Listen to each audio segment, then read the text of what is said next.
COVID-19 pandemic has brought unprecedented changes to our usual ways of living.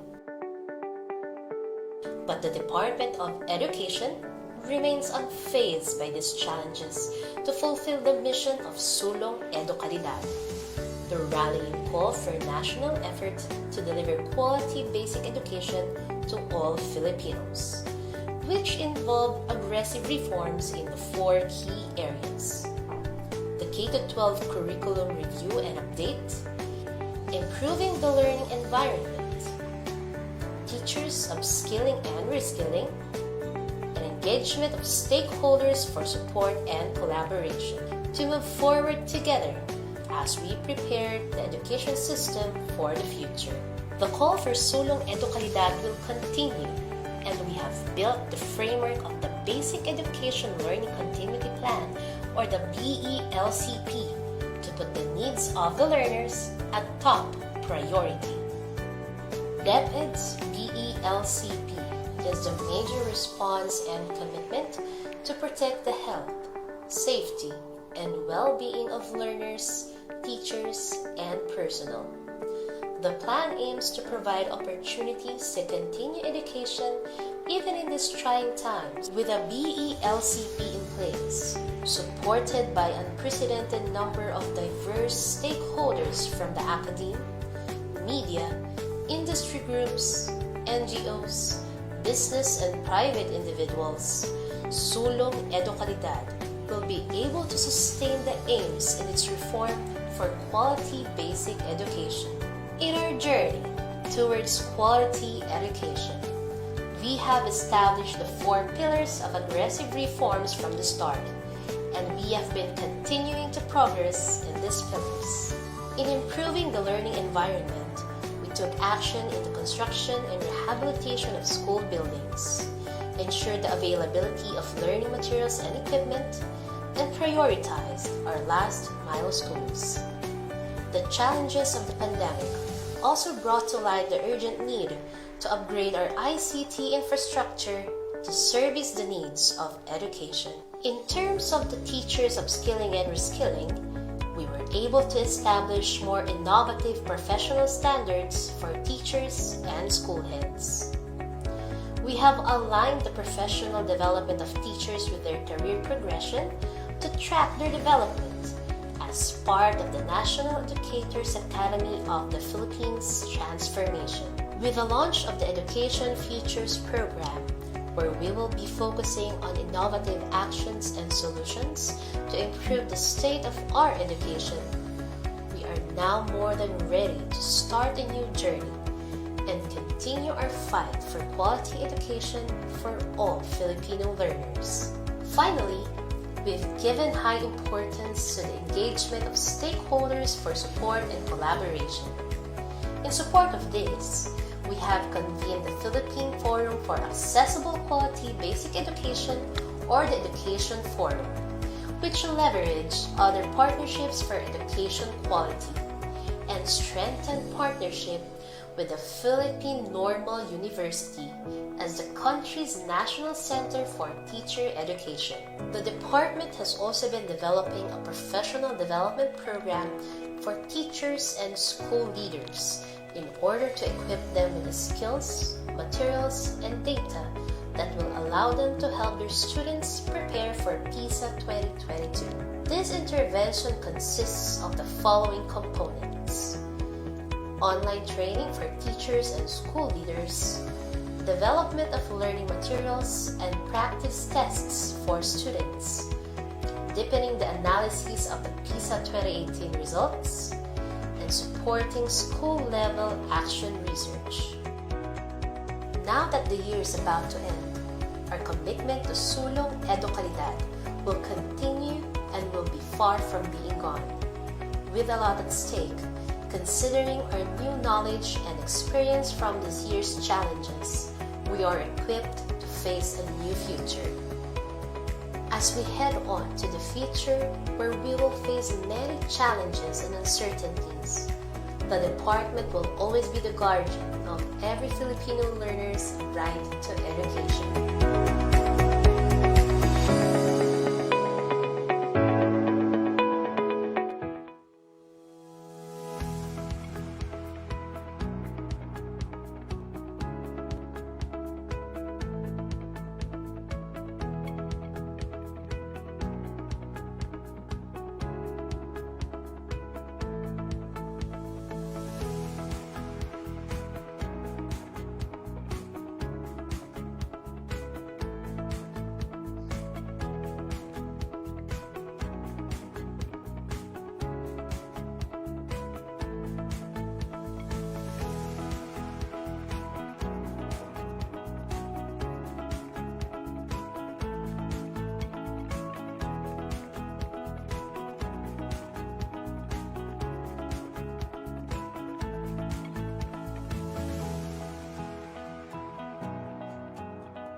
The Department of Education, through the Bureau of Human Resource and Organizational Development, Human Resource Development Division, welcomes all the teachers from all over the Philippines in this national orientation on the results-based performance management system, aligned with the Philippine Professional Standards for Teachers in the new normal.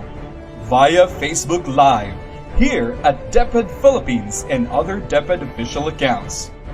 Let's welcome your host, Ms. Bianca Paula Manas and Mr. Carlos B. Llamas III.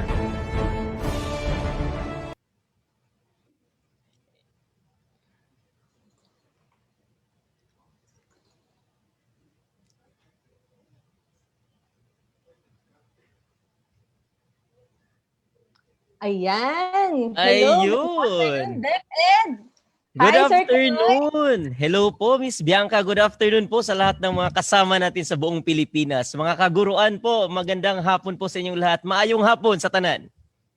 Maayong hapon sa ating mga guro. Good morning, magandang hapon. Sir Kaloy, ang dami nating comments sa live. Hindi ko na masundan. Opo, parang amazing kasi right now we have 41,000 viewers and running to 42,000. So it's amazing kasi it indicates, it shows that our DepEd or our teachers in the Department of Education are so eager to learn, are so eager to know what is this, are we talking about, itong PPST, itong RPMS PPST ng ating mga guro in the new normal. Di ba, Miss Bianca? Totoo yan, sir. Actually, nung weekend pa talaga natin binabantayan yung mga comments ng ating guro. And yun lang talaga, same ang sentiment. Sobrang excited sila to watch our 3-day episode. So, Sir Kaloy, baka you'd want to share ano po ba ang i-expect ng ating mga guro for this afternoon? Ayun. Yes, Miss Bianca, this afternoon po, we're going to discuss about the new things that we need to learn about the RPMS PPST. Kung ano yung mga phases, kung ano ba yung nabago, ano ba yung updates, kung ano ba yung mga protocols ngayon. Ilang observations na lang po ba? Ilang indicators na lang po ba? Yun po ay tatalakayin natin later on po as we go on with our live. Ayun. Yes, Miss Bianca. Ayan. We would like to inform everyone also that this activity is partnered by BHROD with our Philippine Normal University Research Center for Teacher Quality. So ayan, so aside from BHROD, I'm sure iba sa atin, sa ating mga audience, narinig nyo na rin po yung RCTQ. Kasama namin sila lagi to make sure that the tools, the policies, the mechanisms na binababa namin sa inyo ay contextualized for your needs. Diba, Sir Tama Aloy? po. Yes, tama, Miss Bianca. Kasi nga in DepEd po, we are promoting and advocating collaborative work. Parang tulungan po lahat ng mga guro, especially in this time of pandemic, that we cannot just survive alone. We need the partnership of everyone in the community. Yun po talaga yung gusto natin dito sa DepEd, sa lahat ng mga guro natin. Miss Tama, Bianca, sir. also, di ba ngayong Yes. hapon, meron tayong mga kasama but we're going to introduce them later, di ba po? Yes, Excited totoo. ako sa mga kasama Ako natin din, ngayon. actually, sobrang excited ko this afternoon. Later, we will be joined by 2 special guests. Oo, Pero excited ako. before- Nakaka-starstruck if ever. Before we introduce them, everyone, we would like first to introduce to you, to welcome to you, ang aming Undersecretary for Planning and Human Resource and Organizational Development, or Undersecretary for PHROD, si Yusek Jess, for his welcome message. Good afternoon to all of you. You know, the COVID-19 pandemic has greatly affected our lives in DepEd, but particularly the school, more especially the schools. The pandemic has taken its toll on the way we do things. It has affected all education stakeholders, meaning our learners, our teachers, education leaders, staff, education partners, parents, families, and our communities. It has changed the entire Philippine education landscape. We started the school year in October instead of June, simply because of this. We also shifted to distance learning modalities, modified our learning resources and materials, adjusted the learning assessment mechanism, upskilled and reskilled our teachers to adapt to the demands of the new normal. Suddenly, we cannot do what we used to be doing. But looking back at the past 11 months, I can say that the department has come a long way in adapting new and diverse challenges brought about by the pandemic. But I am glad to note that even though the face of teaching and learning has changed, We, in our department, remain true to our mandate of ensuring the delivery of quality, accessible, relevant, and liberating basic education to our learners. Despite numerous roadblocks and unprecedented circumstances, we continue to implement education policies and programs that contribute to the realization of DepEd's mission, vision, core values, and strategic thrusts and directions. Our schools continue to welcome learners. Our virtual classrooms continue to be avenues for learning. And DepEd continues to deliver quality basic education. We carried out the basic education continuity plan for the belief, all for the belief that learning should never stop. My dear teachers, you are one of the most, if not the most important element of the basic education learning continuity plan. Being at the forefront in our communities all over the country, you are the foundational instrument for its successes. While a few may have doubts about the success of the school year, even some of us here today may wonder how all this will turn out come end of school year in June. I know we did not come to this battle just to lose it. And let's prove ourselves right. Let's come up evidence-based data information to validate that despite the pandemic, we will continue to uphold dignity and excellence in our teaching practice. Let's make it official that despite the uniqueness of the condition, we continue to hit the marks for not only satisfactory nor very satisfactory by outstanding performance. In this 3-day live broadcast, we will walk you through with the results-based performance management system in time of pandemic. Our RPMS experts, resource persons, and teacher guests will introduce to you the PPST-based performance objectives that we will use this school year 2020-2021, the forms and tools that you will use, and the MOBs that you will be asked to show. I know that the word MOV has somehow gained an unpleasant connotation in the past. This time, I want to change it to something all of us can be proud of. Let our RPMS school year 2020-2021 be a means of verification or MOB that will show that indeed you, teachers, my teachers, have done your part to ensure that every child receives the education that they deserve. We all know that because of the pandemic, teachers have been compelled to face challenges that they've never known before. Teachers teach in familiar platforms or classrooms and strive in a whole new, different battlefield. So, while we may doubt our claim of a successful school year, I have never doubted your devotion to continue a sharing part of yourselves to our learners and community. That alone, I can say that we have already won. Maraming salamat, and I hope you all enjoy this RPMS live broadcast. God bless. Ingat po tayo. Sundin po yung mga protocols natin. Mabuhay. Ayun, so thank you po. You suggest no, talagang we have to celebrate kasi we are graced by our no less than the USEC po of BHROD. At tapos meron pa siyang reminder that we need to follow the protocol set by ITF para naman po safe tayong lahat dito sa DepEd. Always. Yeah, tama. This time naman po, let's hear a welcome message coming from the Director 4 of the BHROD. Let's give it up to Attorney Ann Rachel Miguel. Our Undersecretary for Planning, Human Resources and Organizational Development, and International Cooperations Office, USEC Jess Mateo, our dear teachers, school heads, supervisors and superintendents, regional directors, a pleasant afternoon to all. In 2017, we have adopted the Philippine Professional Standards for Teachers, which serves as a public statement that we, in the Department of Education, takes basic education delivery seriously. It is our vision to produce graduates that are equipped with the desired values and competencies that will enable them to realize their full potential and contribute to nation building. In doing so, we have to continuously improve ourselves to better serve our learners and stakeholders. The adoption of the PPST is a commitment to the realization of that vision. And at the same time, it is also a challenge. It is a challenge posed to every one of us that high-quality standards of teaching practice are seen and reflected in our classrooms and in everything we do as stewards of education. It is a challenge for us in BHROD and RPMS focus in central office, regional offices, and SDOs to make all systems, mechanisms, tools, and materials available, accurate, and understandable.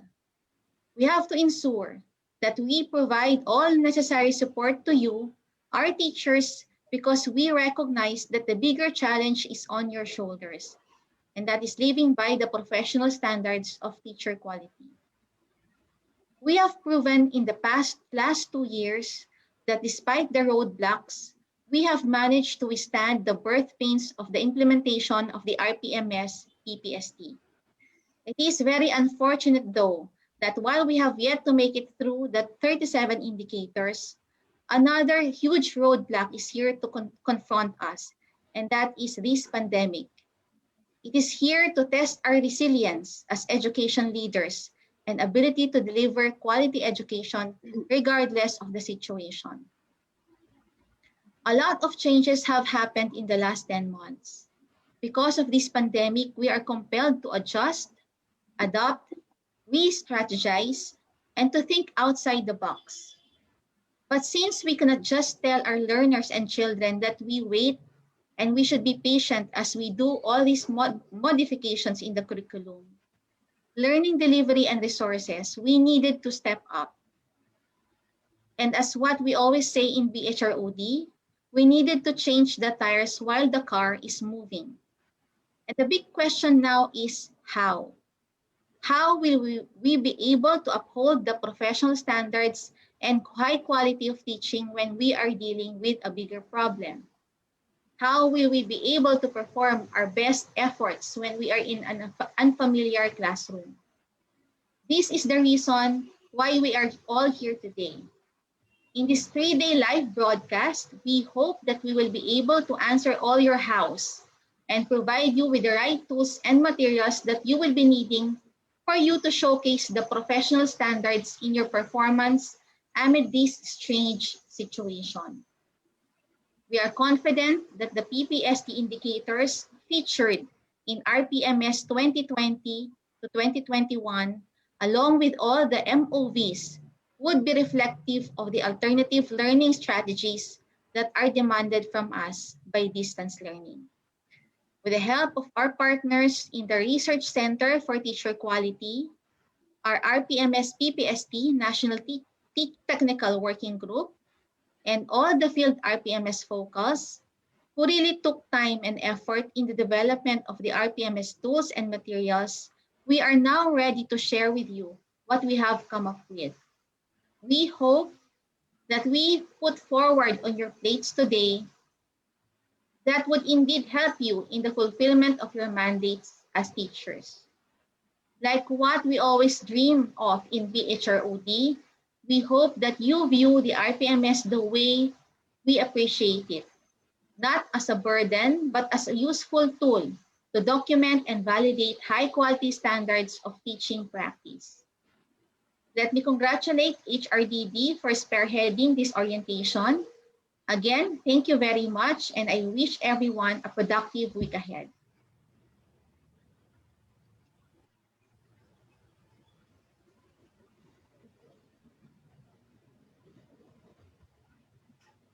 So thank you for that, Director Rachel. No? Salamat po sa opening message po para sa ating mga kaguruan. Miss Bianca.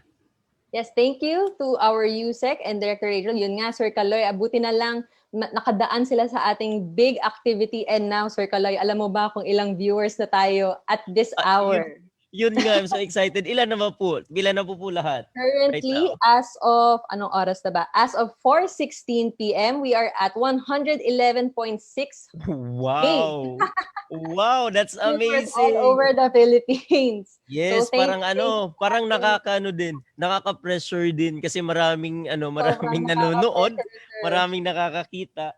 By the way, bago tayo po mag-proceed sa ating mga sa ating next na activity, we would like to invite all our viewers to please po comment down below your location kung saan po kayo nanggaling. Tapos hello po everyone doon sa mga kasama ko nga taga Mindanao. Maayong hapon, nalipay ko nga nagkita kitang tanan karon. Yes po, we encourage everyone to use our chat box or rather our FB comments para later makaka-interact din po namin kayo. Sir Kaloy? Yes, Miss Bianca. Excited na ako sa ating guest ngayon. Parang No, so, kung tawagin na ba lalabas, natin? oo, kung lalabas itong guest natin ngayon, for sure, sasabog yung viewers natin. Kasi nga, Totoo yan. artistahin to eh. Sige, Sir Kaloy, I would like to call on our two teacher guests, Teacher Ads and Teacher Lester. Nandito na ba kayo? Ayun! Hi! Hello, ma'am and sir. Hello Ma'am po, and Sir sir. Lester and Ma'am Ads. Ayan, ma'am and sir, please introduce yourselves sa ating 115K audience now. So please tell them your name, kung saang division kayo, your school, and kung ano ang inyong naging pastime nitong pandemic. Teacher Ads, would you like to start? Okay, so ako na. Hi everyone! Welcome back to the DepEd Philippines Facebook page. I am Teacher Ads and I will be your guide in understanding the RPMS PTSD. Hindi ako yon pag hindi ko yun sinabi. Miss Bianca and Sir Kaloy, Sir Lester. Good afternoon po sa inyong lahat. I am Adeline Bartolome from the City of Stars, Division of Quezon City, a teacher too from San Antonio Elementary School. Hello po sa aming proactive na SDS, Dr. Janeline Rose B. Corpus, at sa aming equally proactive na school head, Mr. Antonio P. Miranda. Ganyan din sa aking mga mahuhusay at masisipag na friends and co-teachers. Ang tanong mo, Ma'am Bianca, how many years na ako nagtuturo? Yes po. I have been teaching for almost 13 years now. Wow. 5 in the private school and this is my 8th in the public school. Ang pastime ko, syempre, pastime din ng lahat, mag-Facebook at manood ng mga videos na nakakatawa para pang distress. And by the way, ngayon pa lang, thank you very much na po for inviting me here to represent my dear proficient teachers in the field. Thank you po. Ayun, so thank you for that, Teacher Ads, no? How about Sir Lester naman po? Yes, a marvelous Monday po to our dear, passionate DepEd educators all over the Philippines sa buong kapuluan po, no? Ako po si Lester John Cajes, nakaka-pressure yung introduction ni Teacher Ads. So should I say, I am Teacher Lester. And together, let us shine and make others shine too. Wow. Wow naman. Kaya-kaya. Kapata naman, sir. Oo, sana no, kahit pa paano. Kasi YouTube star to si Teacher Ads. No? Ako po ay mula sa Las Piñas National High School, Master Teacher 1, of course from SDO Las Piñas City. At syempre binabati ko po no, ang aking ever supportive principal, Mr. Ignacio Elson Jr. and our indefatigable SDS, Dr. Joel T. Torrecampo and ASDS, Mr. Juan C. Obierna. Ayan. So, and of course, all my fellow teachers no, sa buong division, sa buong school, kamusta po kayong lahat? And it's you were asking no kung ilang taon na. It's my 8th year. It's my 8th year with DepEd and the 9th in the teaching profession. And I'm also looking forward to, you know, sharing my insights with my fellow highly proficient teachers, no, master teachers as regards RPMS. Pastime ko ngayon, parang kay Teacher Ads din. I love watching random videos. Nga lang, both YouTube and TikToks, no? TikTok, I mean, random videos, both funny and educational. Yan. Good afternoon po once again. Wow naman. Ang Thank ganda you, naman Teacher nung Lester. pastime nila. Sana ganun din yung pastime natin, Miss Bianca, no? Oo nga, sana meron tayong time man lang, Sir Kalo. Sige po, Teacher Lester and Teacher Ads, we would like to ask you, since we are on the topic of RPMS in the time of COVID, matanong lang po, how was your 2020? So let's look back. Ano po ang mga ginagawa nyo last year, pre-pandemic and during the pandemic? Teacher Ads, maybe you can start. Ma'am Bianc, sa pre-pandemic, wala naman kaming problema. I and my co-teachers were happily teaching in our classrooms as classroom teachers until the community quarantine was announced. So, inisip namin baka 2 weeks lang yan. Hanggang na-extend na ng na-extend at nawala na kami ng graduation rights. So, during the pandemic, sir, ma'am, na malayo pa sa school opening, okay pa. Pero when it was announced that schools will open in August, nagsimula na akong mag-hair fall. Kasi nasi-stress na ako nung time na yon. So, daming seminars na ina-attenda ng mga teachers. Hindi lang ako sigurado, lahat ng mga teachers na nanonood, sigurado ang dami rin nilang na-attenda na seminars nung time na yan. At habang dumadami yung seminars, lalo akong napo-frustrate kasi feeling ko ang haba ng learning curve ko. Magsa-start na yung school year, di ba ako tapos mag-aral? So, feeling ko rin, nung time na yun, parang may seminar fatigue na ako. Parang so many things to do, so little time. Ano bang gagawin ko dito? Yon, kaya I was relieved when the opening of classes was moved to October 5. Medyo nagkaroon ako ng time para gawin pa kung ano yung pwede kong gawin. Ganun po. Ayun, no, what's good about DepEd teachers kasi we're making time. Kumbaga, ayun. So, while meron tayong time, meron tayong enough time to study and to learn new things, yun po yung ginagawa namin. And thank you for that, Teacher Az. Kasi, merong affirmation from a teacher na talagang yung natin talaga sa field ay really doing their best so that they can learn. Before we go to the next episode, matanong din po kayo. Ano po yung mga unang ginawa natin? O kumusta po tayo doon sa mga first week or first month po ng opening natin noong October 1? How are you doing po as a teacher in the field po? Baka this time naman si Teacher Lester naman. Sir Lester naman. Yes. Yes. But I wanted sana to say something earlier. Sabi ko nga, siguro kay Teacher Ads din, 2020 was really cinematic. Parang hindi lang naman ako, I think everybody else felt na nakikita natin yung mga hindi natin in-expect na makita kahit sa pelikula. No? I think that was melodramatic to say, but it actually happened. No? So kami nga po, nung mga unang bahagi ng pagbubukas ng taong panuruan, I actually had two things to focus on. Number one, syempre as a teacher, I also had to prepare myself kung ano ba yung mga bagong gagamiting technology, for example, or modality in terms of dealing with our learners. So that's, I think, one of the most important, if not the most important thing during that time. Bukod of course sa pag-maintain ng ating mental health. I was really looking forward also. Maybe this is not a very popular opinion, but I was looking forward to using the technology which I've been using even before the pandemic.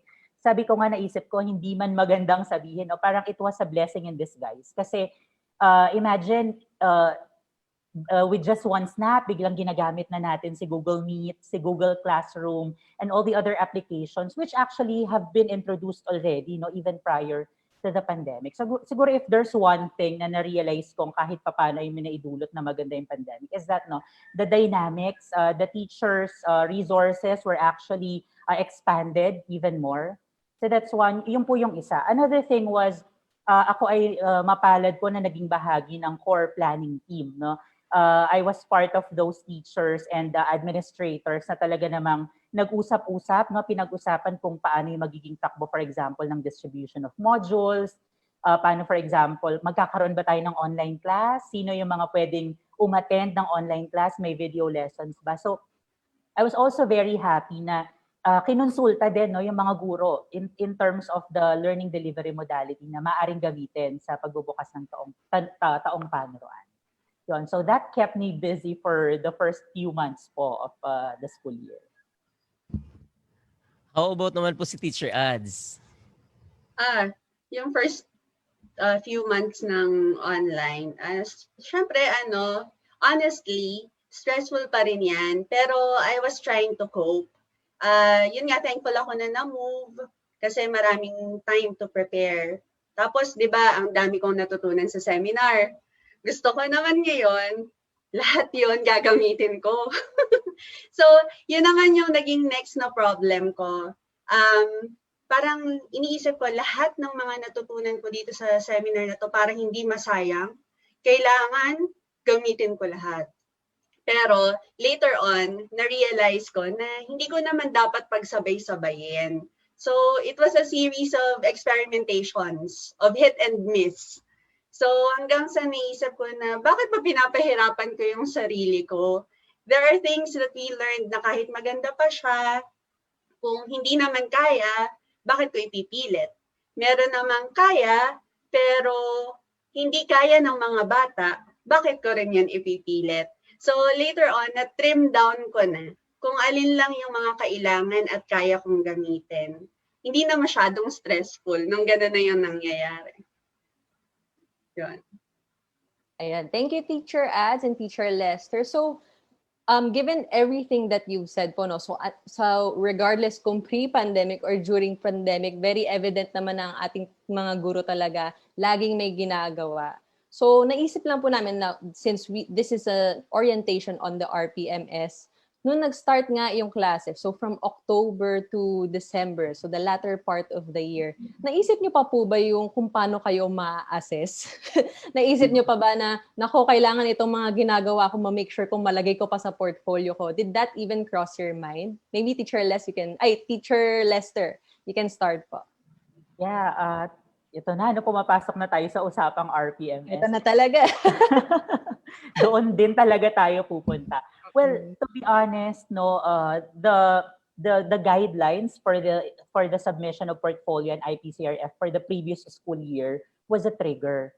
No, kasi di ba during that time, kung natatandaan niyo po ng mga kapwa ko guro, tayo ay nagsimula ng mag-explore no ng alternative means of accomplishing our RPMS, our IPCRF.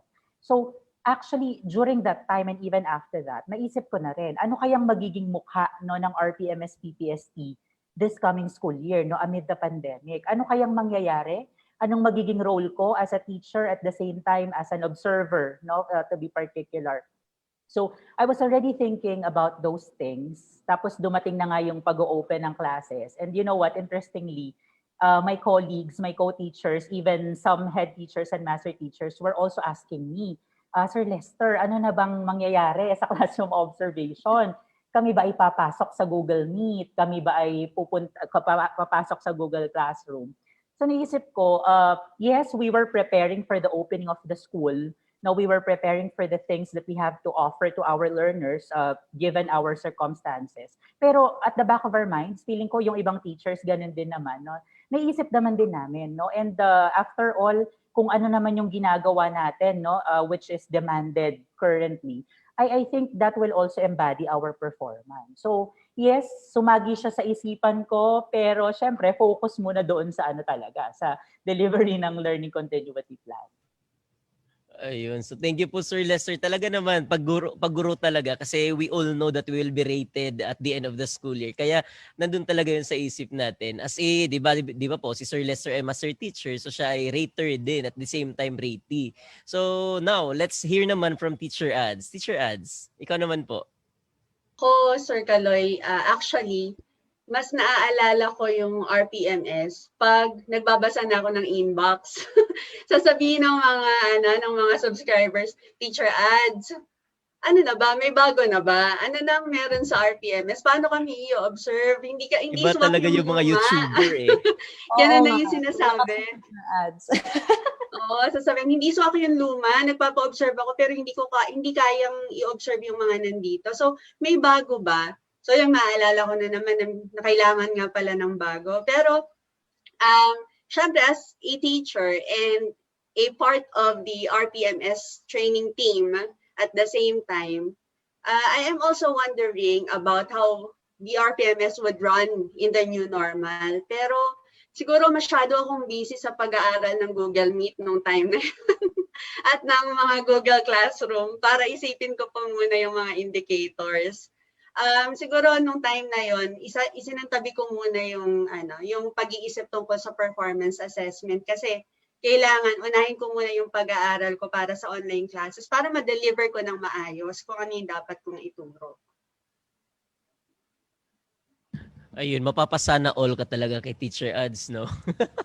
Hindi Bianca naman po. siya. Kasi, Sir Kaloy, na-pressure naman ako dun sa opening mo. Sasabog talaga yung So, yan. Medyo ginagalingan ko. Yes, Miss Bianca.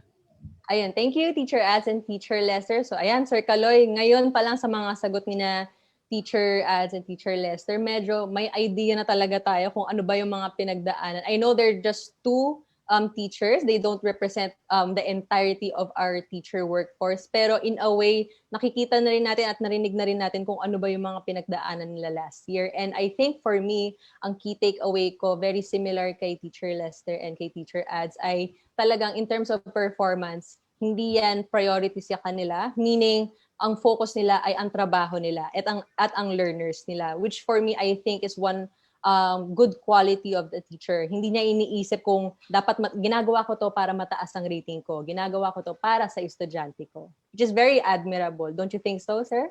Yes, totoo naman po. Kasi yun naman talaga yung trabaho ng guro. Ang guro ay talaga para magturo, para makapag-transfer ng knowledge sa kanyang mga estudyante. So the same din yung na-observe ko now that I am here in the field, now that I am here in Iligan City, nakita ko din yung effort ni na teacher as a teacher Lester. Same naman din sa guro namin dito, sa mga guro namin dito sa Iligan City at sa buong Region 10. Ayan, sir. Sige po. Sir Kaloy, I think we are ready to really start our sessions, no? Yes, warm up pa lang yun, di ba po? Oo, warm up pa lang yan. So lahat ng mga sharing na narinig nyo, ano pa lang yan, tip of the iceberg. In the in the next few slides and even sa ating episode 2 and 3, we will go deeper sa ating mga RPMS phases. So please, we request our audience to stay tuned until day 3 ng aming program. So, ready na po ba kayo? Shall we start? Ready na. Ayan, Simulan na natin, Miss Bianca. Simulan na natin ang presentation ng orientation. Ayan. So, ayan po sa ating mga audience. You are now 134,000. Thank you very much for tuning in and supporting itong initiative namin sa BHROD and sa RCTQ. Now, so for the next few slides po, we will be focusing on, of course, the RPMS. But we know na sa ating mga kaguruan ngayon, hindi na po ito bago sa inyo because the DO and the PPST was released 3 years ago. But para po meron tayo, kumbaga, leveling. And for the benefit din po ng ating mga teachers na bago sa workforce, we will present you first with an overview of the RPMS PPST. So paano po ba nabuo itong ating standards? So back in 2012, all of this was triggered by the Civil Service Commission MC Circular number 6, which mandated all agencies in the public sector to implement a strategic performance management system or ang SPMS. I'm sure marami sa inyo ang nakarinig na yan. So this SPMS, hindi lang siya sa DepEd but also sa iba pang mga ahensya tulad ng DNR, DPWH, even DSWD, as well as ang iba't iba pa nating mga local government units, GOCCs, and ang ating mga state universities and colleges. And from this memorandum, of course, 3 years later, we now have DepEd Order number 2, which is our very famous guidelines on the establishment and implementation of the results-based performance management system in the DepEd. So from SPMS, kami po sa BHROD, we came up with a more contextualized version of this performance management system. And dito sa DO2, dito po nakalatag ang how we plan our performance targets, how we monitor them, and how we evaluate them all in 1 year. And I'm sure karamihan po talaga sa atin, lalo na sa field ay ginagawang reference itong DepEd Order number 2.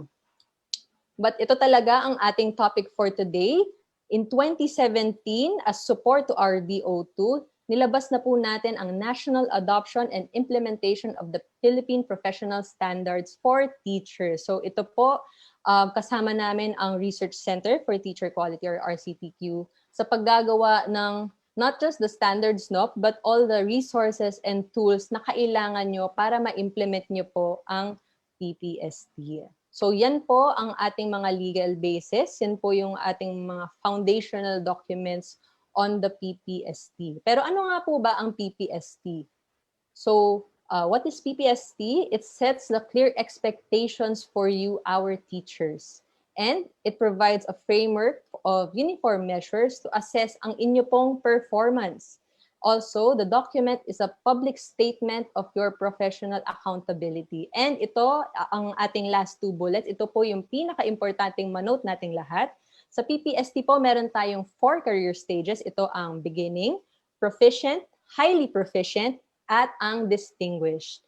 And then, meron din po itong 7 domains, 37 strands, and 37 indicators for each career stage. I know to some, maybe the numbers are very daunting, pero wag po kayong mag-alala. Of course, kami sa BHROD and RCTQ, make sure na itong mga indicators na ito ay dinadahan-dahan namin ng pagpapababa sa inyo. And of course, pag nagro-roll out kami ng mga ganitong kalalaking intervention, syempre meron yung mga kasamang capacity building and tools for your use. So later sa next session natin and even sa ating mga next episodes, you will notice that among the 4 career stages, we will be focusing on 2, which is the proficient and highly proficient. So stay tuned po tayo doon.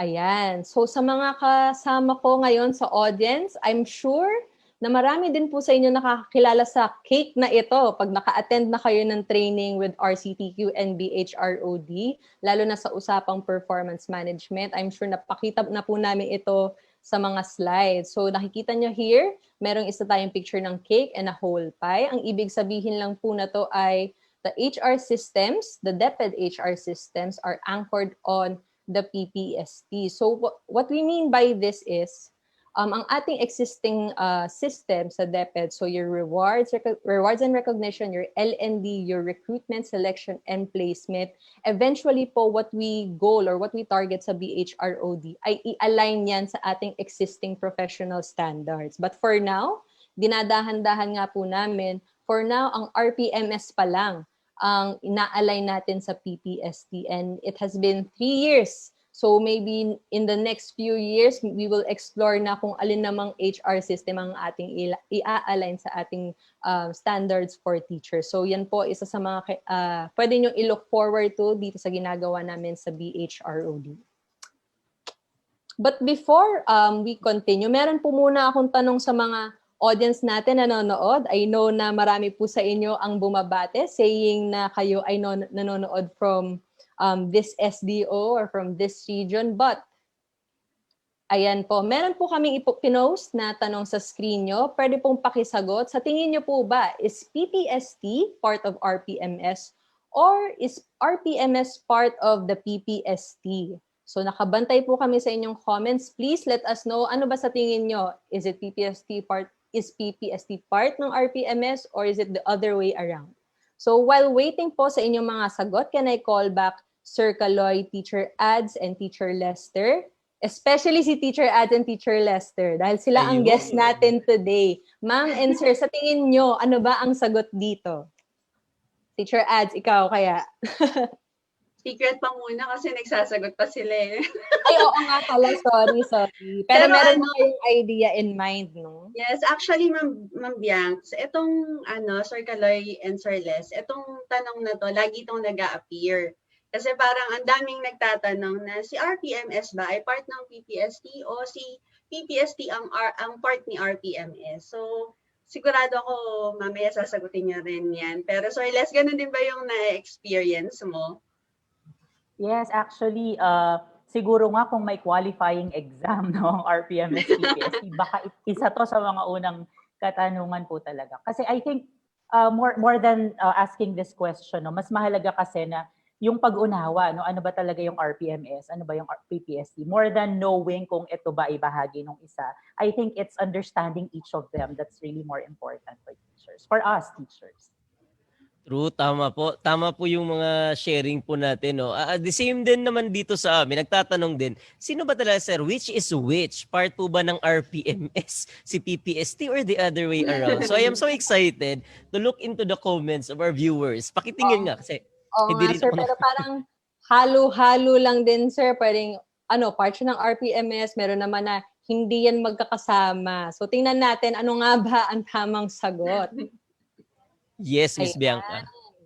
PPST is not part of the RPMS, but rather a standalone document. In the same way, RPMS is not part of the PPST. It is a pre-existing system requirement from the Civil Service Commission. So ayan po mga ma'am sir na nanonood sa amin, hindi sila part ng isa't isa. Kung tama po, kung naintindihan niyo yung pagkaka-explain.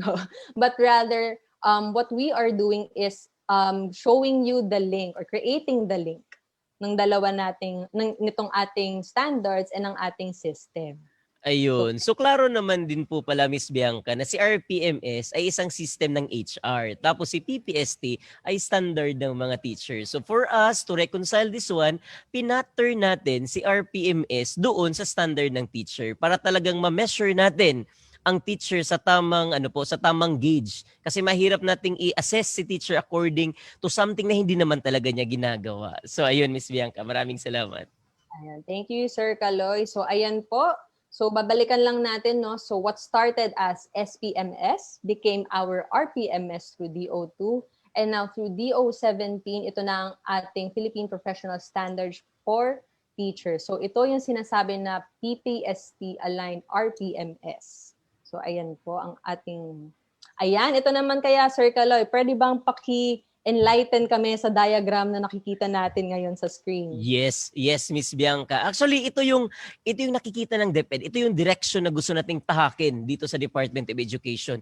Una po, meron tayong RPMS PPST. Kumbaga, ang RPMS ng guro or ang IPCRF ng guro ay pattern or align doon sa PPST ng ating standard ng mga teacher.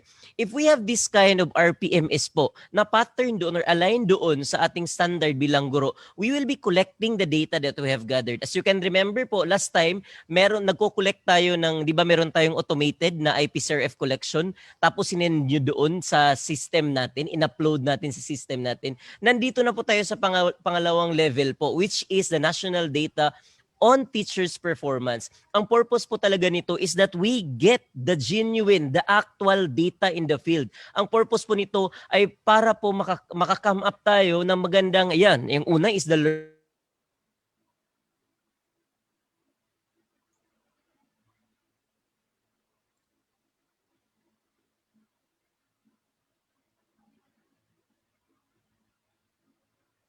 Nawala po ata si Sir Kaloy. will do the career progression. Kung paano po natin nakikitang mag-i-improve, magpa-progress si teacher sa kanyang profession being a teacher. Once we accomplish, once we come up with this very good plan for our teachers, we will have quality teachers. And with that, pag meron na tayong quality teachers, basically it will result to quality education. Kasi yun naman talaga yung target natin noon pa. When I was still in elementary, quality education. Yun yung nasa bubong. Ngayon, wala na siya sa bubong. Nilagay na natin siya sa loob ng classroom.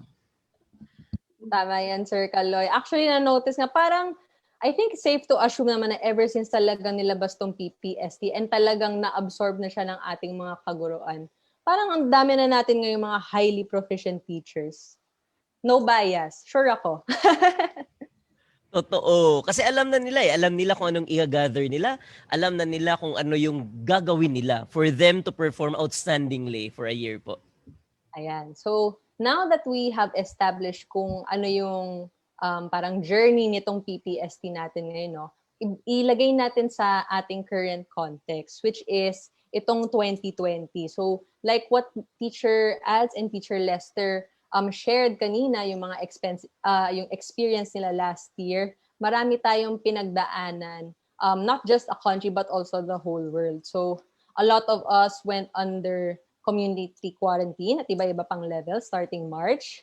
Maraming usapin tungkol sa mga testing, sino makakapag-test, meron bang testing, but now we have seen na nag-progress tayo, everyone is being tested right now. And also, dahil at the first part of the year, sobrang na-stop ang ating movement, even our work, even though we are in the government, parang tayo, isa yun sa mga challenge na hinarap natin, no? How are we able to deliver our government services? Lalo na tayo sa DepEd, how will we deliver basic education kung ang mga tao, ang ating mga estudyante, ating mga teachers ay bawal pumasok sa eskwelahan? So isa yan sa mga talagang kinonsider natin when we were developing the various interventions dito sa department. But ayun nga po, as the year progressed, as the months went by, we were able to slowly but surely create measures and protocols to make sure na ang ating workforce ay bumalik or not really bumalik, magkaroon ng new normal. Kaya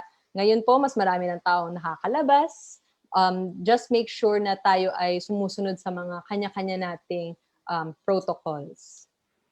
Pero sa case po natin sa DepEd in particular, tayo sa education sector, I'd like to think na ito nakalabas sa screen po natin ngayon, ang isa sa pinakamalaking changes na na-experience natin, and that is the learning delivery modality. So Teacher Ads and Teacher Lester, kayo po ba sa inyong eskwelahan, ano po bang learning mode ang ginagamit niyo?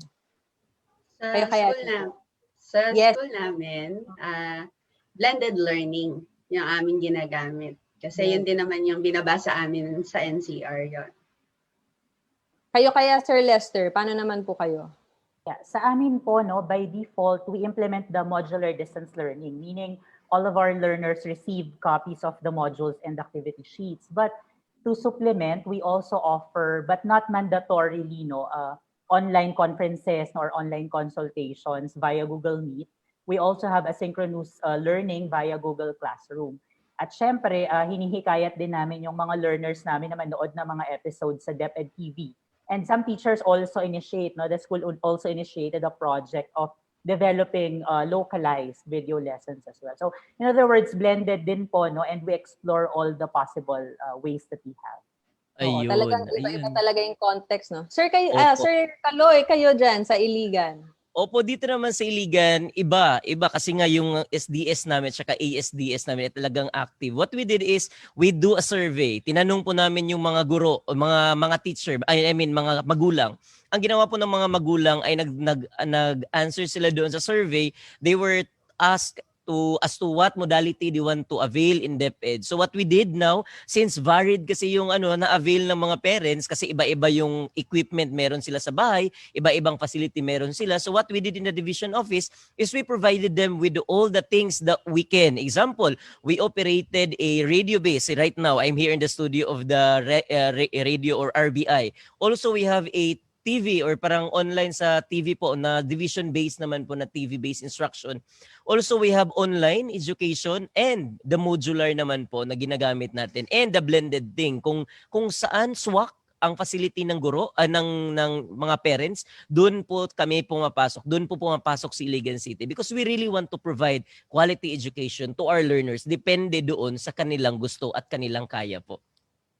Tama, Sir Kaloy. Talagang mahirap na mag-prescribe ng isang mode, no? Kailangan talaga maraming options dahil iba-iba ang ating konteksto. So ito pong sinasabi nating learning delivery modality, what triggered this ba? Ngayon, sa ating next slide, makikita niyo po that this was actually triggered by our DO12 series of 2020 or our adoption of the Basic Education Learning Continuity Plan for school year 2020 to 2021 in the light of COVID-19 public health emergency. Ayan, ang haba. Pero in Miss short, Bianca. LCT. Ano, sir? Tanong din natin sa mga audience while you are doing their live, ano naman yung mga learning delivery modality ninyo? Oo, kasi baka baka meron silang unique na delivery modality at tapos gusto nilang i-share sa ating lahat. So now, in the comment box po below, please jot down po, i-chat po natin kung ano po yung learning delivery modality natin na ini-employ natin sa ating mga kanya-kanyang schools. Yes, thank you po. Like what Sir Kaloy said, wag po kayo mag-alala kahit marami kayo nagko-comment, matatrack po namin yan because we have our team sa aming back end, sa aming studio na tinitingnan ang inyong mga comments, ang inyong mga questions para later ay makapture namin sa discussion. So going back to this slide po, so again, yung ating distance learning was triggered by this particular DepEd order note. So itong DO 12-2020 and in this particular DO, ito po yung mga nakadetalye dyan. So first, the change in the demand for teaching and learning. So connected na po dito yung sinabi nga namin na shift to distance learning delivery modalities because 2020 was not our usual, was unlike our previous years na face-to-face. Sobrang iba na po talaga ang landscape, especially sa pagtuturo. So we had to make adjustments. So dito na nga nabuo yung iba't ibang learning modalities like going online or through modules, TV-based programs, radio-based, etc. And of course, kung meron nagbago sa ating learning delivery, syempre ang ating learning resources kailangan din mag-adjust po, no? So, kami po sa DepEd, we made sure that we were able to develop adjusted or new learning resources for your distance learning. And also, kung meron kang resources, dapat i-upskill mo rin and i-retool ang iyong mga teachers because the teachers are our frontliners pagdating sa ating teaching. Tama po ba, Sir Kaloy? Yes, tama po. So kung naalala po ng ating mga guro, before we start the school year po, talagang nagkaroon tayo ng CAP-Build.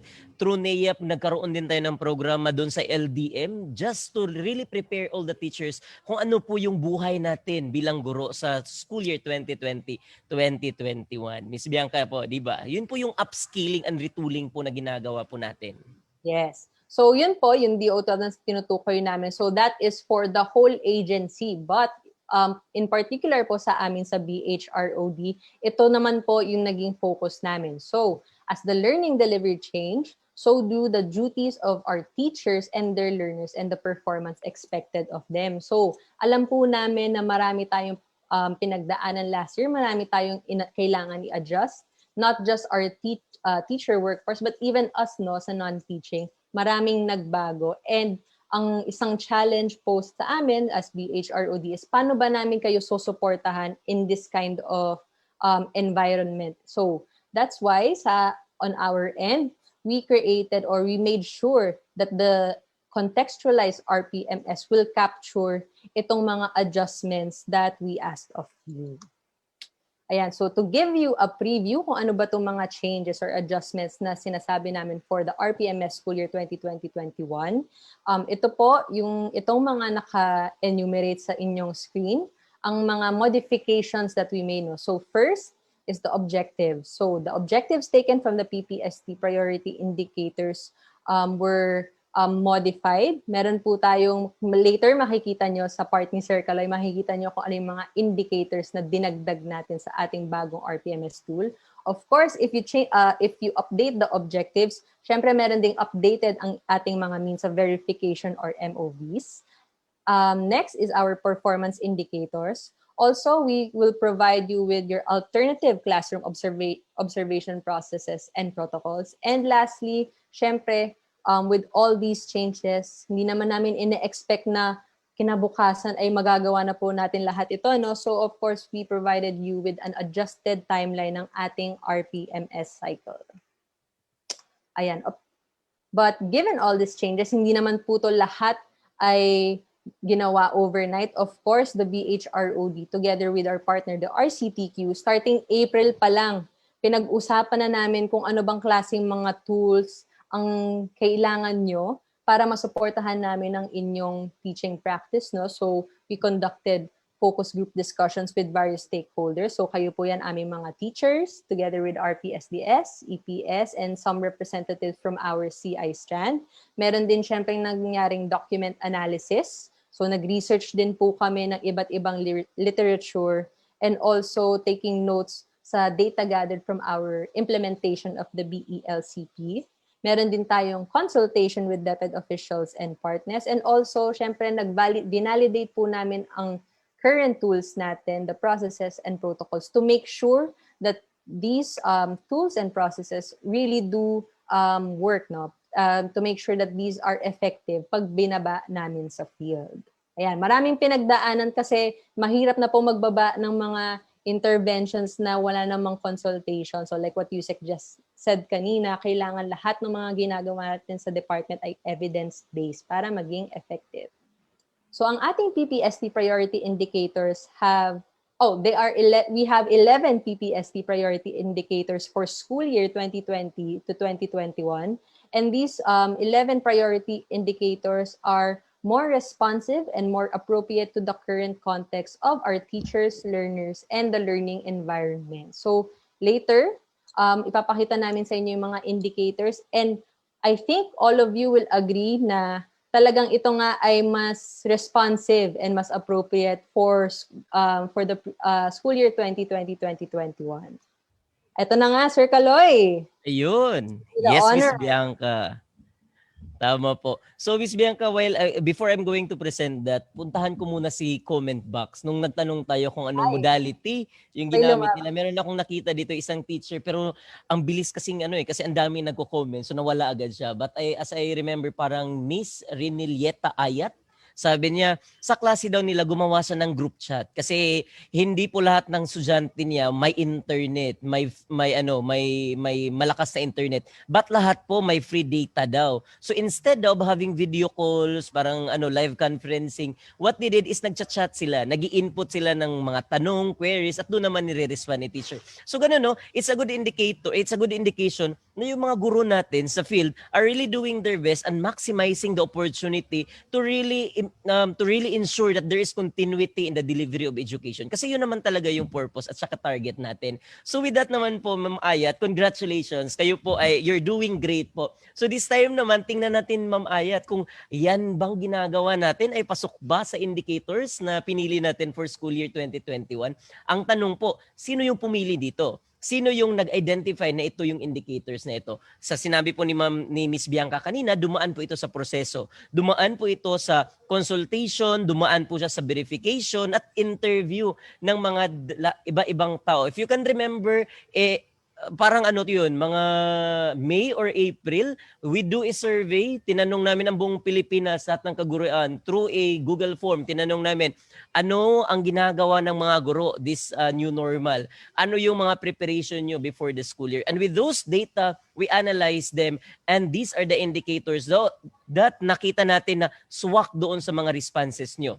So these are the priority indicators that we have for the proficient. Simulan natin sa proficient.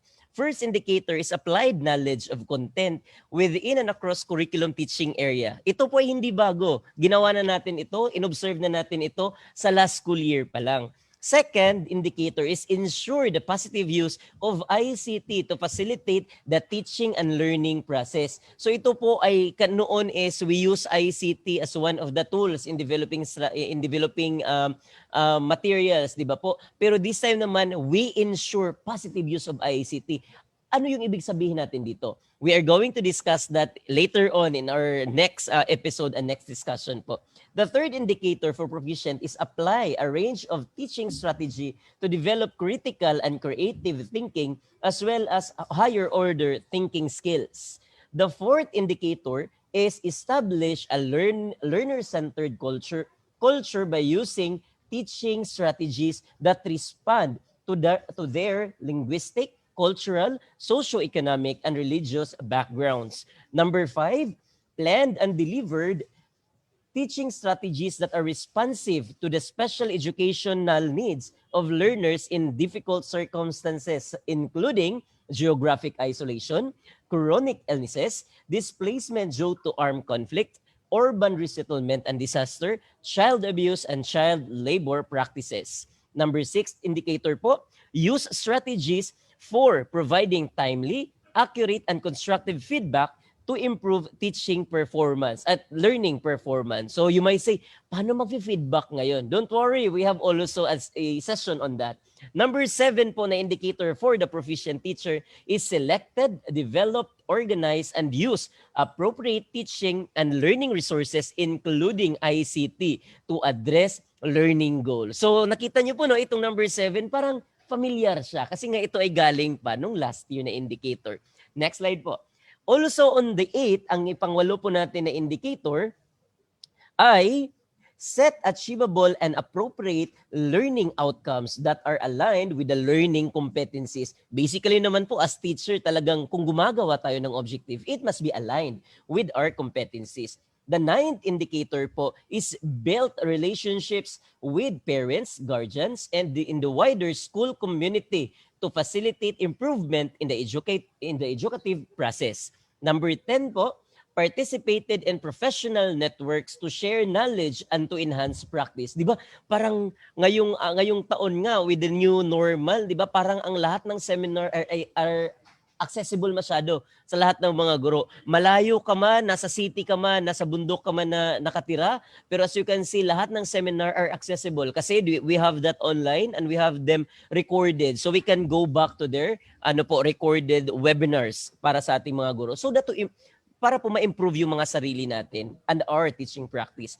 Ang 11th indicator po ay is to develop a personal improvement plan based on reflection of one's practice and ongoing professional learning. So as you can see dito, meron tayong 7 classroom observable indicators, meron tayong 4 na non-classroom observable indicators at isang plus factor. Later, we're going to discuss ano yung mga 7 na classroom observable. Ano yung 4 na non-classroom observable? But before I proceed to that, I would like to ask Teacher Ads. Teacher Ads, bilang proficient teacher po, how do you see these indicators po?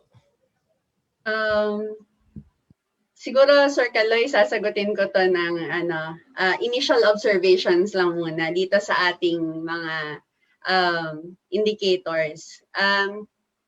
Kasi di-discuss pa natin yan sa susunod. So, ito muna.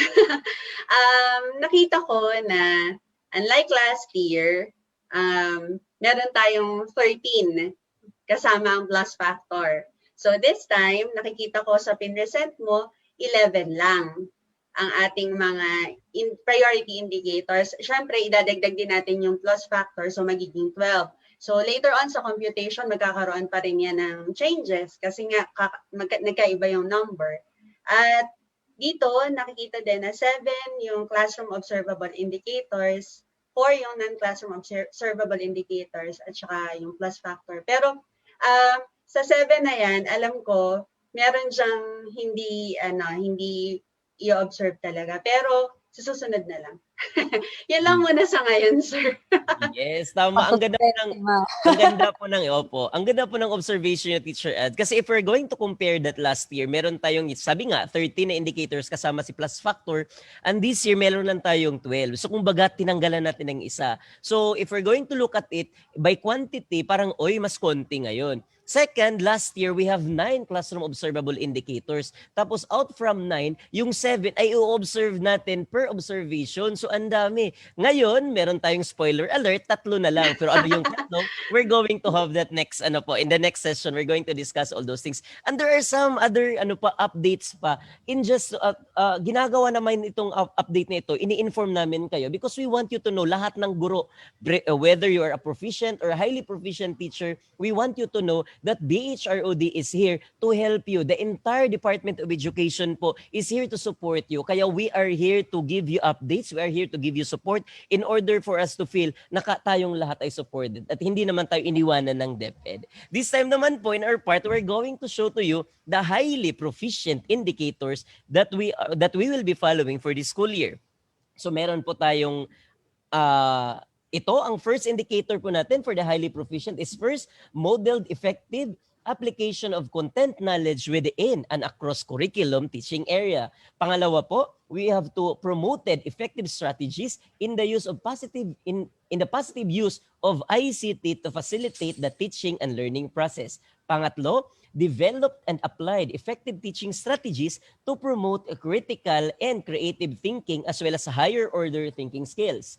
Pang-apat, exhibited a learner-centered culture that promotes success by using effective teaching strategy that respond to the linguistic, cultural, socio-economic, and religious backgrounds. Number 5, evaluated with colleagues teaching strategy that are responsive to the special educational needs of learners in difficult circumstances, including geographic isolation, chronic illnesses, displacement due to armed conflict, urban resettlement and disaster, child abuse, and child labor practices. Pang-anim naman po, used effective strategies for providing timely, accurate, and constructive feedback to encourage learners to reflect and improve on their learning. Pang-pito po is advised and guided colleagues in the selection, organization, development, and the use of appropriate teaching and learning resources, including ICT, to address specific learning goals. Ang pangwalo naman pong indicator ay modeled to colleagues the setting of achievable and challenging learning outcomes that are aligned with the learning competencies to cultivate a culture of excellence for all learners.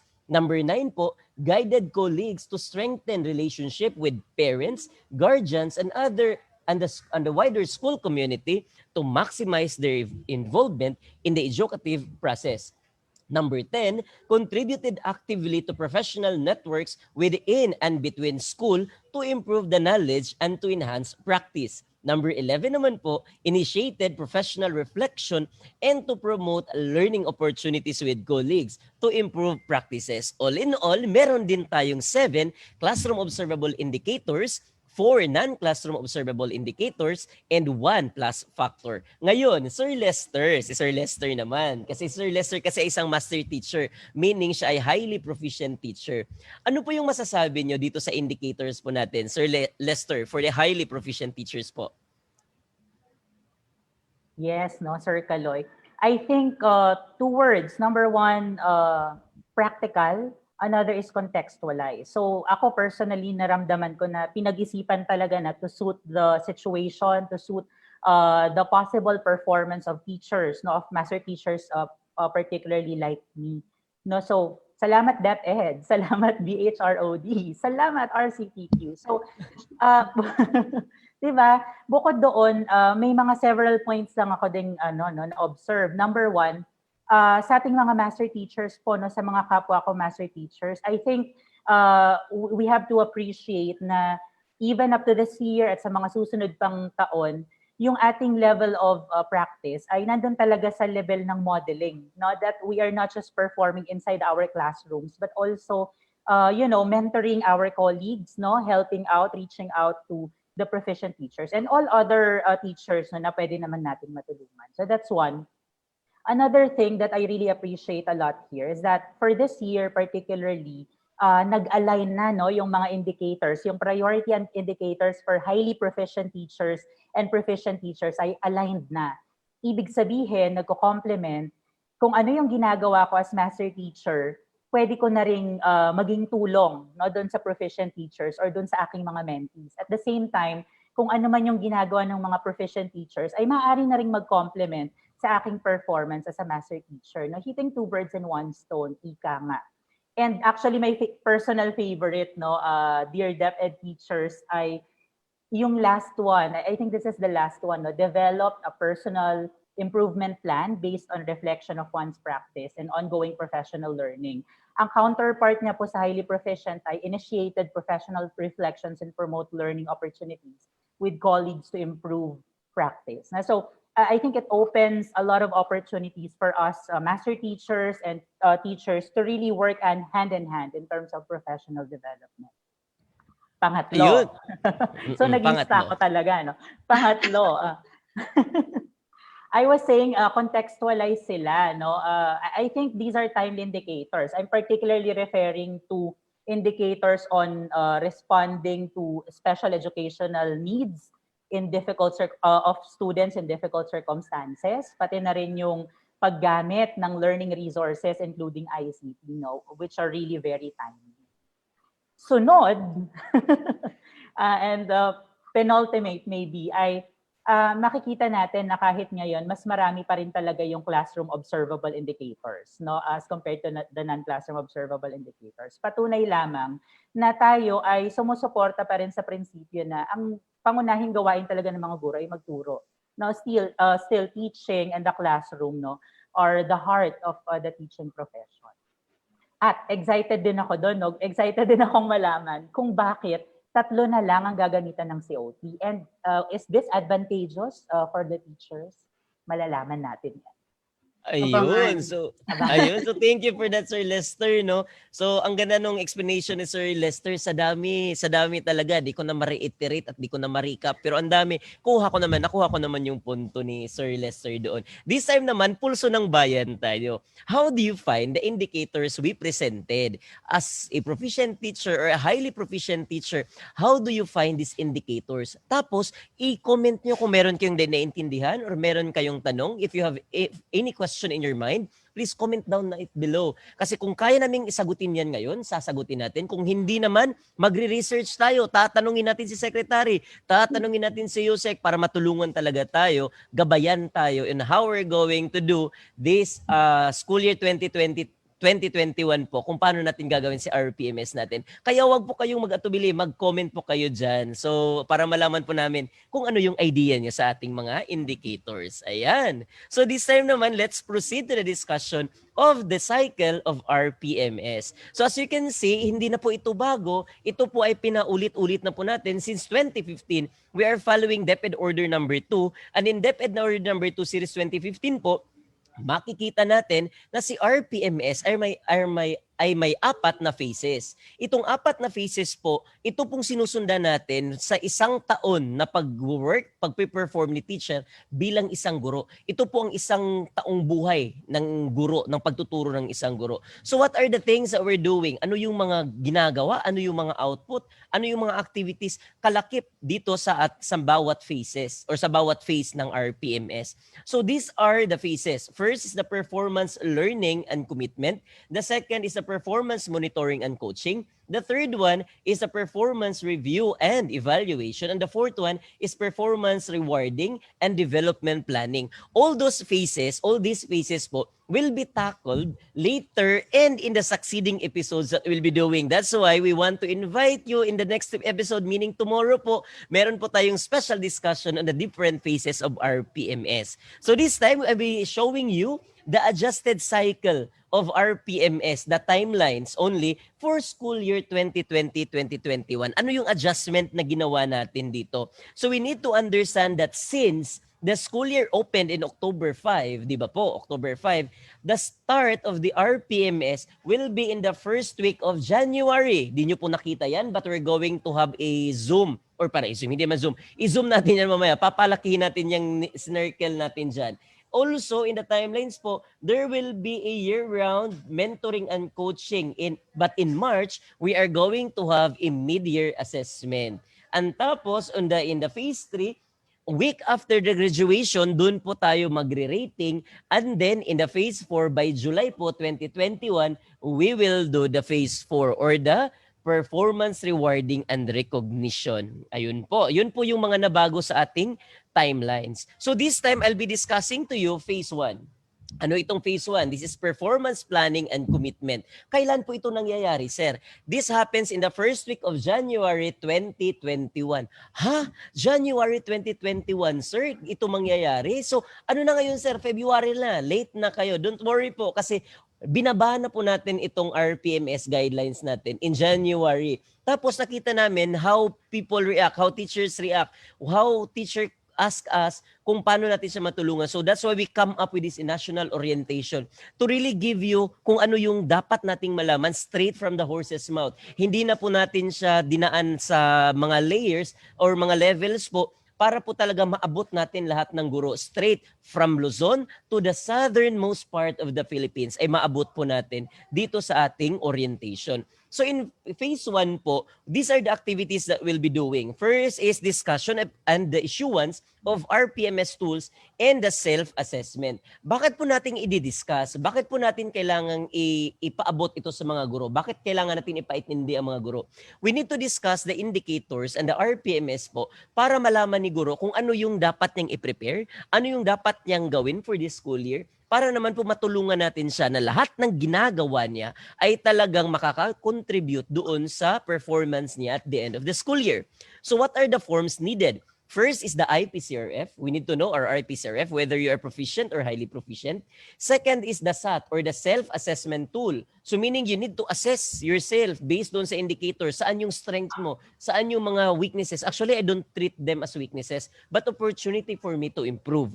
That's how I look at it. Kung saan ako mahina, doon yung opportunity for me to improve. That's why we have the self-assessment tool.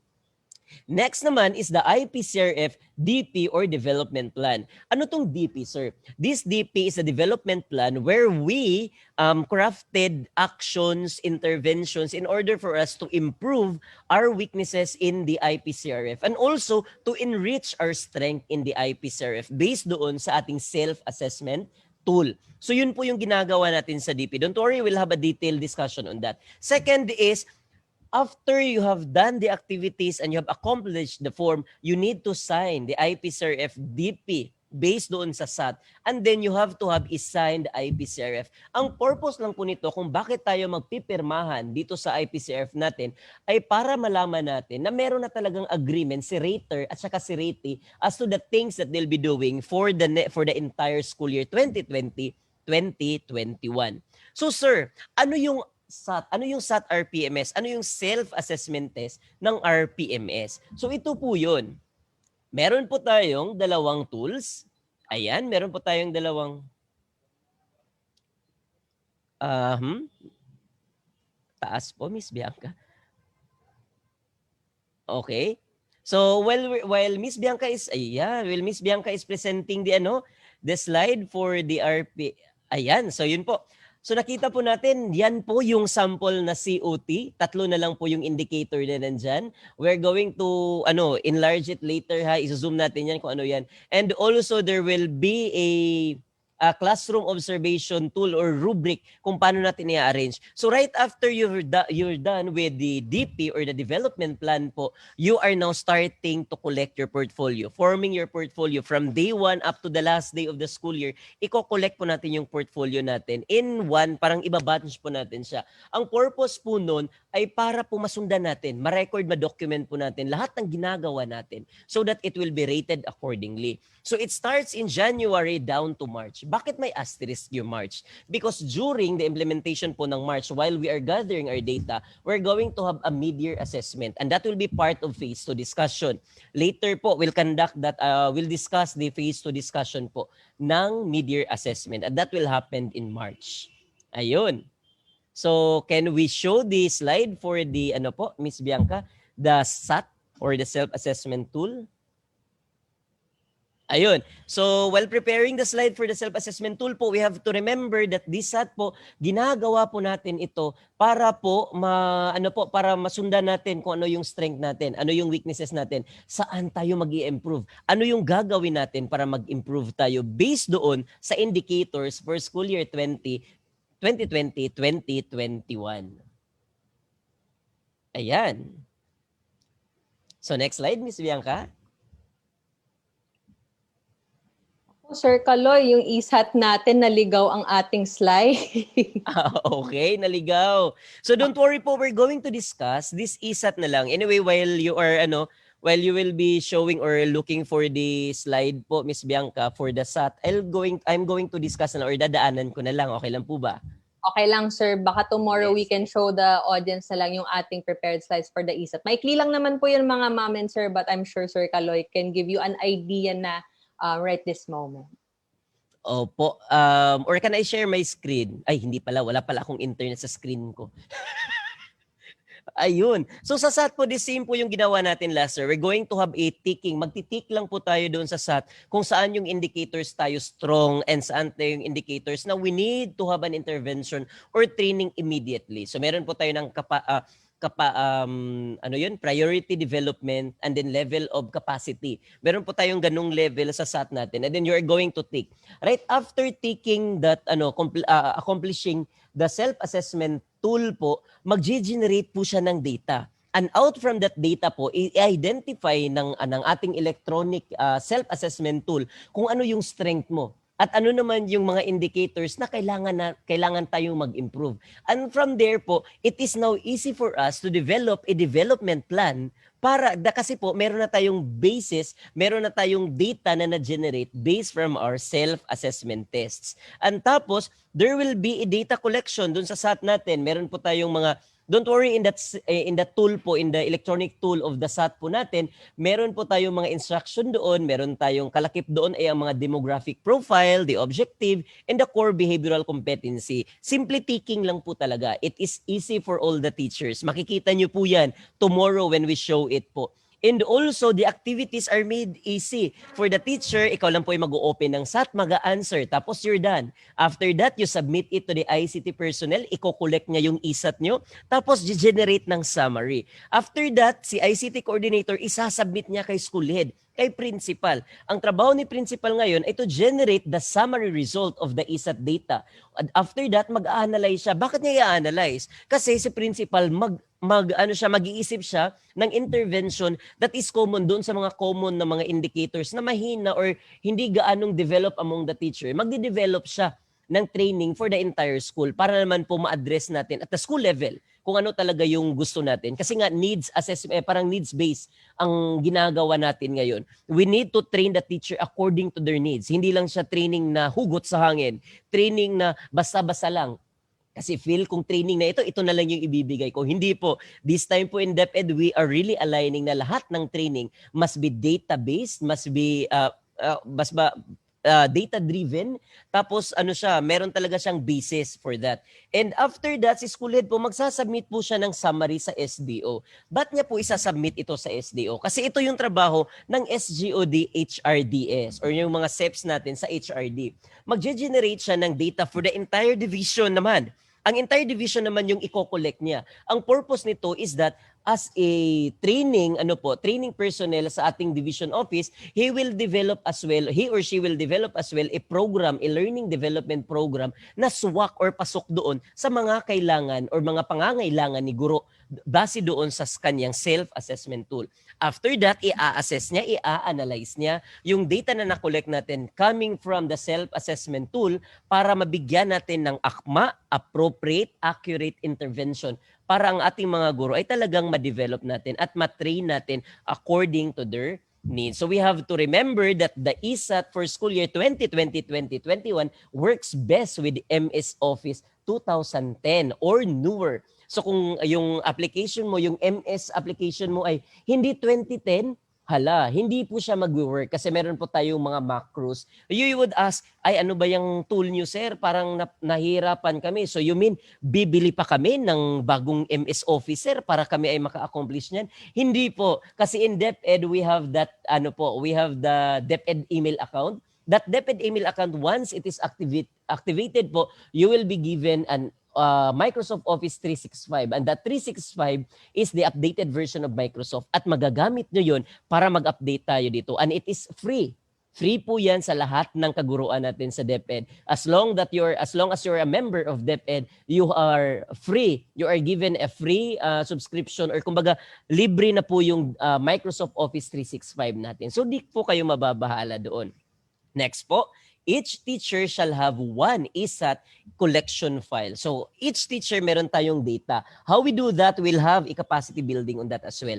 Don't type on the field of drop-down buttons kasi meron tayong drop-down. Ang meaning po sa drop-down, i-click nyo lang, bibigyan kayo ng option at tapos magki-click na kayo, hindi na kayo magta-type. So it is made easy para sa ating mga kasamang kaguruan. Also, we have manuals, guides on the generation and analysis of summary results and the tool to support this shall be provided to the schools and school division offices very soon. Pag natapos na po natin, actually tapos na siya, pero pag natapos na natin siyang ilathala, ano ba yun sa lathala, I guess, to print or to compile, talagang maibigay natin yung step-by-step process on how to accomplish this SAT. Ibibigay po natin yan, nakalakip doon sa ating link or sa ating Google link po na binibigay ngayon sa field.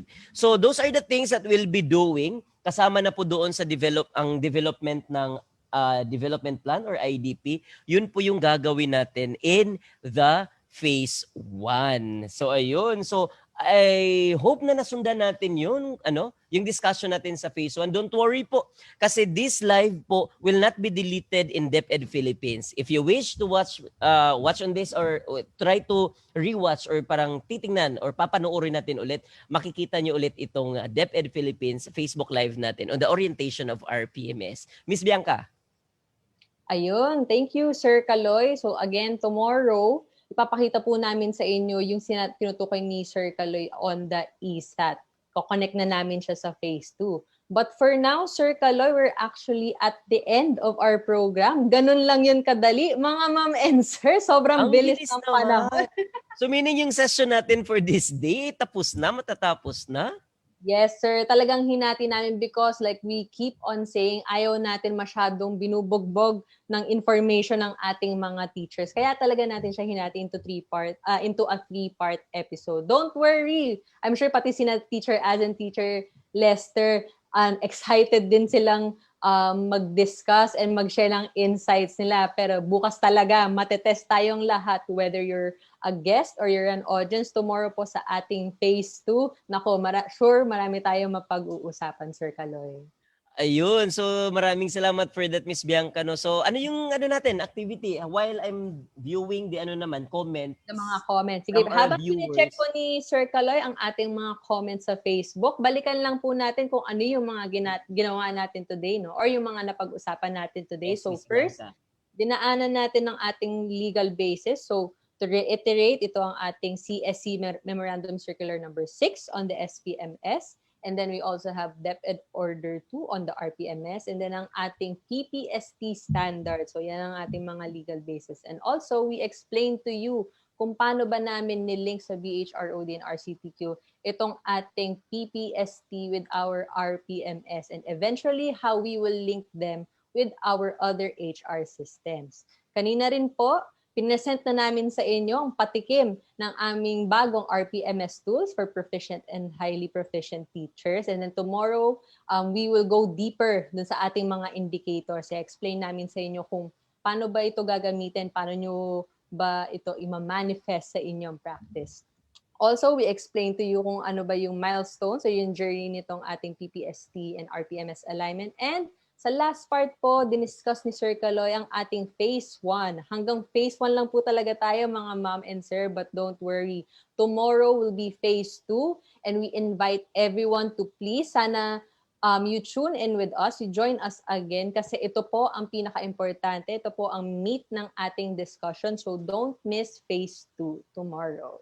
Yes, Miss Bianca. And also we would like to thank all our viewers, no? Kasi hindi po bumitaw ang more than 100,000 viewers po simula nung pag-open natin ng live hanggang ngayon po. We are still 133,000 We still have 133,000 viewers. Ang dami. Kung sa YouTube ko to, mamomonetize ko na ito. Alam yun natin lahat. Mga vloggers and mga vloggers dyan, nako, natalo pa natin sila, sir. Opo, so talaga ng DepEd family. Opo, so for those viewers po na nandito pa din until now, as you can see, gumaganon-ganon ako kasi nandito yung control ko, yung monitor ko. Please comment down below po kung ano yung takeaways natin for this phase 1. Kung meron ba tayong nakuha, meron ba tayong natutunan. Kasi nga po, bukas, pag-aaralan ulit natin yung phase 2. Ano yung mga indicators na u-observe? Ano yung gagamitin natin sa observation? Meron bang observation? Yes, meron po. Pero how we are going to do that? Tomorrow malalaman po natin yan. Kasama pa rin natin yung ating mga guest teachers. Di ba po, Miss Bianca? Yes. Teacher Ads, Teacher Lester, kayo po, itong sa napakasimple nating programa, ano yung mga key takeaways nyo for the context ng ating RPMS and even for phase 1? Teacher Lester? Yes. Ako, you know what, Miss Bianca, Sir Kaloy, and Teacher Ads, no? I was also learning kanina, no, when I was listening, nung binabalikan ko yung mga pinag-uusapan natin, no? Talaga namang may nadadagdag pa din sa kaalaman ko regarding RPMS PPST. Key takeaway siguro ay when we talk about performance, it doesn't happen overnight nga. No, kagaya ngayon ang pinag-usapan pa lang natin ay phase 1. No, hindi natin minamadali. No, we're slowly doing things, we're slowly relearning things. No, kasi nga naman ito ay mga napag-usapan na rin in the past. So dahan-dahan, no? Suwabe lang, pero we're making sure that we're delivering really the key messages. Kaya I'm inviting po no, all our fellow teachers na kung meron kayong mga katanungan, no, maybe really take this opportunity to tell us what you think about the RPMS PPSC for this year and your thoughts na rin regarding this. Salamat po. Thank you, Teacher Lester. Kayo naman po, Teacher Ads. Ano ang takeaway niyo this afternoon? Actually, bago ko sabihin yung key takeaway ko, kanina kasi nagtanong tayo sa kanila, hindi pa natin nakuha yung answers ng iba, hindi natin nabalikan. Okay lang ba kung balikan natin yun? Kasi nag-start sila, sayang naman. May delay talaga Oo, kasi kinapture ko actually screenshot ko kasi sayang yung yung sinabi ni ma'am. Actually, ito tinanong natin sila tungkol sa RPMS tools. Tinanong natin kung ano masasabi nila, di ba? Sa bago na meron tayo ngayon. Ang sabi ay, sabi ni Teacher Marlu H. Pangan, sabi niya, it's fine in a face-to-face teaching and learning process, but considering our present situation, I think not all can be achieved and observed. So medyo may agam-agam pa si ma'am, no? So bukas masasagot namin po ito, ma'am, yung inyong agam-agam dito. Pero meron ding nagsabi na, sabi niya, for me, these indicators are timely and specific, which really are suited with our new normal education. So, katulad din ng sinabi ni ma'am, ang key takeaway ko ay nakita ko yung alignment ng dalawa. Feeling ko this year, kahit pa mahirap yung situation, ang highly proficient teacher na katulad ni Sir Lester ay kayang-kaya akong turuan ng mga dapat kong gawin bilang proficient teacher dahil sa pagkaka-align ng tools ng highly proficient teachers at ng proficient teachers. So, excited ako kung ano pa ang maitutulong nila sa akin bukod sa dati na nilang naitulong pa. Yan po. At excited din ako sa mangyayari bukas. So, ini-invite po rin pa namin kayo na sundan ang episode na ito, bukas na episode 2. Thank you po. Ayun. So, Miss Bianca, episode 2. Ayan, thank you to Teacher Az and Teacher Lester. Ito na po talaga mga ma'am and sir. Again, we are inviting you to join us tomorrow for episode 2. We will tackle the different RPMS tools, ang ating mga COT, ang mga kailangan nating gawin for phase 2. But for now, we have to cut our episode short. Wag po kayo mag-alala. Kung hindi kayo nakapanood ng ating episode or if you were not able to start our episode, available po ito sa ating DepEd Philippines Facebook page for your viewing any time of the day. And ngayon po, sa inyong screen, makikita niyo po ang details namin sa BHROD. If you have any questions or concerns on the RPMS or any of our HR systems, you may contact us through email or you may also contact our partners sa PNU RCTQ. Ayan po ang kanilang details. Sila ang kasama namin sa pagbuo nitong new RPMS tools for school year 2020 to 2021. And lastly, ito yung pinakamaraming tanong sa akin nung weekend, Sir Kaloy. Mine-message ako ng ating mga audience regarding dito sa ating link ng reference materials for school year 2020 and 2021. Mga ma'am and sir, if you can focus your attention sa ating screen, ito po ang link ng ating RPMS PPST materials. Please make sure po that when you access the link, ang ginagamit niyo pong email ay ang ating DepEd email address or ang ating deped.gov.ph email address. Kasi po, kung personal email ang nagagamit niyo, talagang hindi kayo papayagan i-access. So we encourage you to use your official DepEd email address para naman official ang ating pagtatrabaho.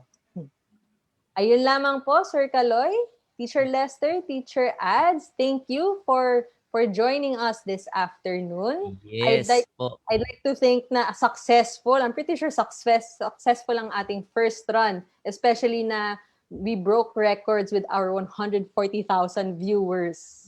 Yes, Miss Bianca, hindi tayo binitawan, hindi tayo tinantanan. Yun ba yung term? Hindi tayo tinantanan kasi nandito sila until now. We still have 120 viewers. So before we're going to leave you, pa-shoutout na lang po sa lahat ng mga viewers natin, kina Ma'am Marisa Pabilian, Ma'am Virgil Lopez, Ma'am Horonata Benedictos, Ma'am Nanilin Baslas, Ma'am Luz Biminda Bragas, Ma'am Jane Looper, Ma'am Marian Lindio, Ma'am Elsa Orbon at marami pang iba sa mga kaibigan ko dito sa Iligan City, especially to our SDS Sir Roy Angelo Gaso and ASDS Ma'am Shambaye Uzman. Maraming salamat for allowing me to be part of this orientation. Inallow po nila ako, so I need to say thank you din po sa kanila. And also to our friends coming from Oroquieta City, Sir Bob Napere and all other people, my friends po. Magandang hapon po sa inyong lahat. Miss Teacher Ads, baka meron po kayong pang-plug dyan. Ay, wow, pwede. Pwede. Para po sa mga hindi pa nagsasubscribe, you may subscribe to the Teacher Ads channel on YouTube. You may also follow me on Facebook. Also, the name is Teacher Ads. Thank you very much po for inviting me here. See you tomorrow. Sir Lester naman. Yeah, actually, na-inspire ako, no, because of this guesting. Wow, guesting. Na-inspire ako maybe to share my RPMS journey also to my fellow master teachers and other teachers, no. Nasa YouTube din po ako. It's Sir Lester Cajes. Thank you. Wow, grabe talaga mga teachers natin. Vloggers na rin sila ngayon, sir. Yes. And also, please don't forget to follow me. May meron pa pal ako dito, no? Please don't forget to follow me or subscribe in my YouTube channel, Sir Kaloy. Yun lang po yung pangalan ko, Sir Kaloy. And also my Facebook official page, Sir Kaloy Official. Ayun po, pa-follow na lang po. And also, please don't forget to follow DepEd BHROD official Facebook page, DepEd Philippines, and all other DepEd official Facebook pages po. Sundan lang po natin yung official Facebook pages ng DepEd ng ating gobyerno kasi baka po ma-mislead tayo sa ibang pages po, yung mga Facebook page. Baka misleading po yung iba. So we invite everyone to only follow DepEd Philippines and DepEd tayo and all other official DepEd Facebook pages po. Miss Bianca. Wala po akong maipopromote. Follow na lang po ang BHROD Facebook page at ang DepEd Philippines at ang DepEd tayo. Again, thank you everyone. We will see you tomorrow, 4 o'clock, 4 ng hapon on the dot to discuss Phase 2. Thank you. Enjoy your dinner. Stay safe. Keep safe. And we will see you tomorrow. Salamat Yes po. And always remember po that in BHROD, we have HR with a heart. And OD with a smile. Ayun. So with that, good afternoon, everyone. Enjoy your dinner and God bless us all. Goodbye. Thank you.